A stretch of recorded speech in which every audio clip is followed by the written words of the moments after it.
ကြီးမားခမ်းနားလာတဲ့ခြံကြီးဝင်းကြီးနဲ့တိုက်အိမ်ကြီးအဲခန်းထဲမှာဒေါ်နန်းခင်ကသမီးနှစ်ယောက်ရဲ့အဝတ်စားတွေကိုတိတိကျကျမီးပူတိုက်ပေးနေတယ်။သမီးတွေဖြစ်တဲ့စိန်နန်းနဲ့မြနန်းတို့ကတော့ဖုံးတကိုစီနဲ့အလုပ်ကိစ္စတွေရှုပ်နေကြတယ်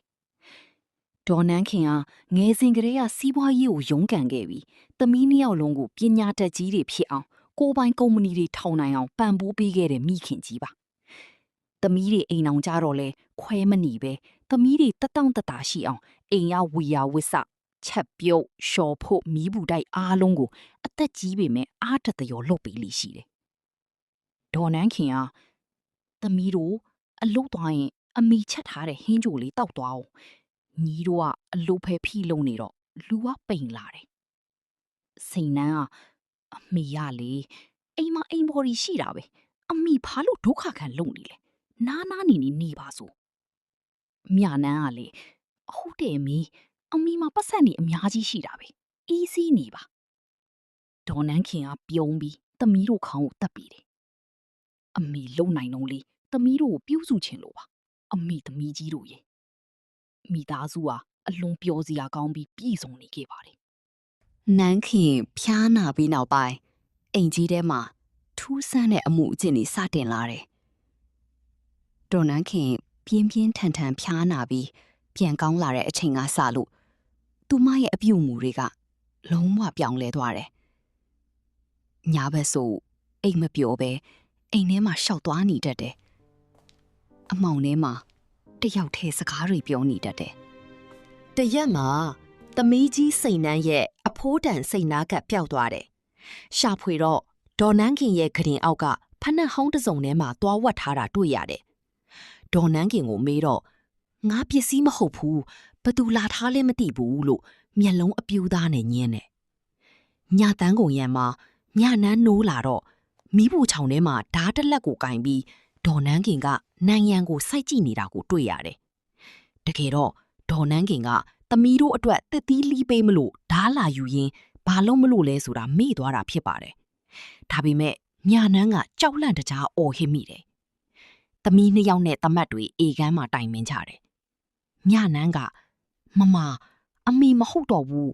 ညီညီကြီးပဲညဘက်ဆိုအိမ်ထဲပတ်သွားနေတာမျက်လုံးတွေလည်းကြောက်စရာကြီး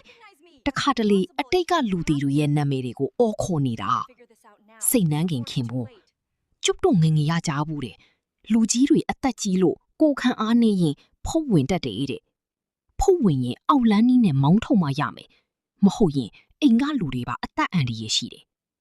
သမီးနှစ်ယောက်လုံးပညာတတ်တွေဖြစ်ပြီးမဲ့အမေအိုရဲ့ရုတ်တရက်ပြောင်းလဲမှုကိုကြောက်ရွံ့စိတ်ကလွှမ်းမိုးသွားပြီးအောက်လန်းစရာသို့မဟုတ်ဘေးဒင်စရာတယောက်ရဲ့စကားကိုယုံကြည်က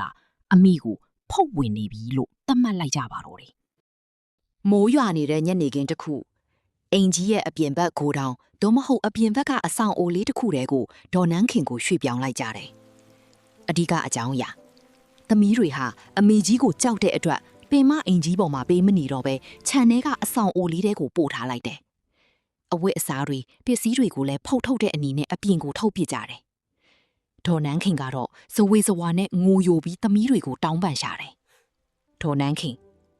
သမီးတို့ရဲ့အမေကိုဘာလို့ဒီမှာလာထားတာလဲ။အမေဘာအမားလုံးမိလို့လဲ။အမေညီတို့ကိုထမင်းချက်ကျွေးရအောင်မယ်လေ။မြနန်းငိုပြီးလှမ်းអော်တယ်။အမေမဟုတ်ဘူး။အမေကိုယ်တည်းကဖုတ်ကောင်ကြီးထွက်သွားစမ်းအမေကိုပြန်ပြီးဒေါ်နန်းခင်ဟာစိတ်မနှံတယ်လို့မျိုးနဲ့ရွာချနေတဲ့မိုးရီထဲမှာအဝတ်ထုပ်လေးပိုက်ပြီးအဆောင်လေးထဲမှာတုံတုံရီရီနဲ့ကြံရစ်ခဲ့တယ်။သမီးတွေကတော့အိမ်တကားတွေကိုပိတ်ပြီးအောက်လန်းစရာပြီးတဲ့အင်းစာရွက်တွေကိုလိုက်ကပ်နေကြတယ်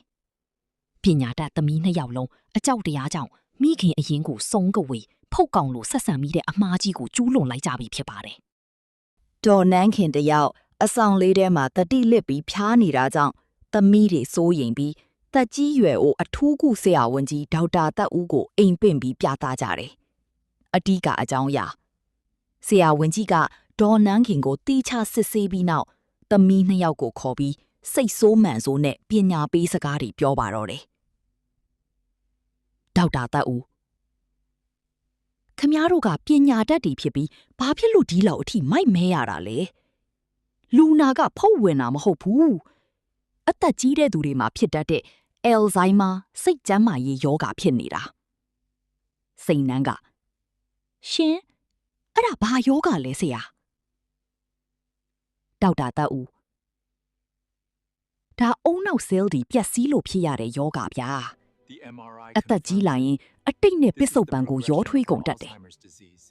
ညဘက်ဆိုပတ်ဝန်းကျင်ကမှောင်သွားတော့ပိုပြီးစိတ်ကရမ်းကရက်ဖြစ်တတ်တယ် sundowning effect လို့ခေါ်တယ်ပစ္စည်းတွေဝတ်တာကလည်းသူတို့ကိုသူတို့မလုံခြုံဘူးထင်လို့ဓားကင်တာကလည်းတခုခုလှုပ်ဖို့တွားယူရင်းလမ်းမာတင်ဘာလို့မလို့လဲဆိုတာမေ့သွားလို့ခမည်းတော်ကိုစိုက်ကြည့်နေတယ်လို့ဖြစ်သွားတာဒါကိုခမည်းတော်ကအမေအရင်ကြီးကိုဖုတ်ဝင်တယ်ဆိုပြီးမိုးထဲလေထဲနှင်ထုတ်ရကြတယ်လားဆရာဝန်ကြီးရဲ့စကလုံးတွေကသမီးနှစ်ယောက်ရဲ့ရင်ဝကိုတုံနဲ့ထုလိုက်တယ်လို့ပါပဲသမီးနှစ်ယောက်လုံးအမှန်တရားကိုတည်သွားတဲ့အချိန်မှာရင်ကွဲမတက်နှောင်တရသွားကြတယ်သမီးနှစ်ယောက်လုံးအဆောင်လေးတဲကိုပြေးဝင်သွားပြီးဖျားနာနေတဲ့အမိချီဖွားကိုဦးချကြောကြတယ်ဒေါ်နန်းခင်ကမျက်လုံးလေးပွင့်လာပြီးသမီးတွေကိုကြည့်ကဒေါ်နန်းခင်သမီးတို့အမိကိုမမုန်းပါနဲ့နော်အမိညဘက်ဆိုကြောက်လို့ပါအမိသမီးတို့အနားမှာပဲနေရပါစေ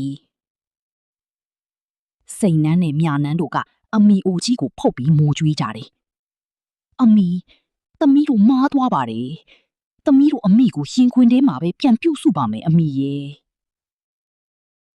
ဆလန်းဟာသမီးနှစ်ယောက်ကမိခင်ကြီးကိုအိမ်ပေါ်ပြန်ပင့်ပြီးအယ်လ်ဇိုင်းမာဝေဒနာရှင်မိခင်အိုကြီးကိုမေတ္တာတရားနားလေမှုတို့နဲ့ဂရုတစိုက်ပြုစုဆောင်ရှောက်နေတဲ့မြင်ကွင်းနဲ့အတူအသက်ကြီးသူတို့၏အပြုတ်အမူပြောင်းလဲခြင်းသည်အောက်လမ်းမဟုတ်你班抓地基巴库，我地基跟着你才刚脱根，会开心啊。